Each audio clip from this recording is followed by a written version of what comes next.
नमस्कार, मैं हूं आपके साथ मनु और स्वागत है आपका श्वेता दर्पण न्यूज़ चैनल में। इस चैनल के माध्यम से आपको समाज, संस्कृति, विभिन्न प्रकार के घटनाक्रम की जानकारी उपलब्ध कराई जाती है।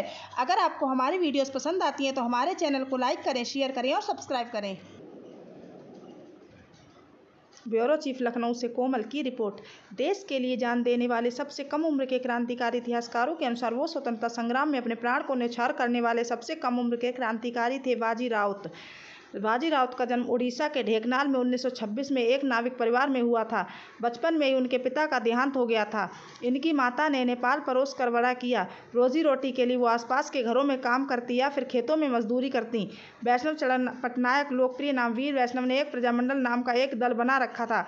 अपने इस दल के जरिए वो आज़ादी और बगावत की लहर को दूर दूर तक फैलाते थे। इस दल में बच्चों को भी शामिल किया गया था। बच्चों की इस टुकड़ी को वानर सेना कहा जाता था। बाजी राउत भी इसका हिस्सा थे। वीर वैष्णव क्रांतिकारी होने के साथ ही रेलवे में बतौर पेंटर काम भी करते थे। वो पूरे प्रदेश में सफ़र कर आज़ादी के लिए लोगों को आगे आने के लिए प्रेरित करते थे। अंग्रेजों को कहीं से पता चला कि वीर वैष्णव भुवन गाँव में छिपे हुए हैं।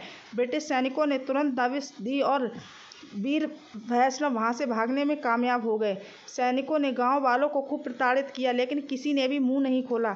इसी बीच सैनिकों को पता चला कि वीर वैष्णव ब्रह्माणी नदी को पार कर भाग गए हैं। उनका पीछा करते हुए वो नीलकांतपुर घाट पर पहुंचे। 10 अक्टूबर 1938 का दिन था और इस दिन रात को पहरा देने की बाजी राउत की थी। अंग्रेजी सेना ने उनसे नदी पार करने वाले को कहा, लेकिन बाजी राउत ने ऐसा करने से इनकार कर दिया। बार बार आदेश देने के बाद जब बाजी राउत टस से मस ना हुए तो अंग्रेजों ने बंदूक से बट से उन्हें मारना शुरू कर दिया। वो घायल अवस्था में चिल्लाने लगे ताकि गांव वालों को पता चल जाए, लेकिन जब तक गांव वाले आते अनहोनी हो चुकी थी।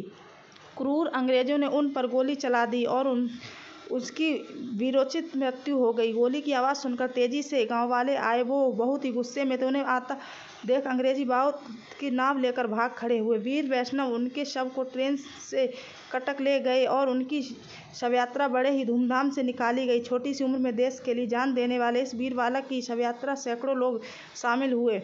इस वीर बालक को हमारा शत शत नमन। धन्यवाद।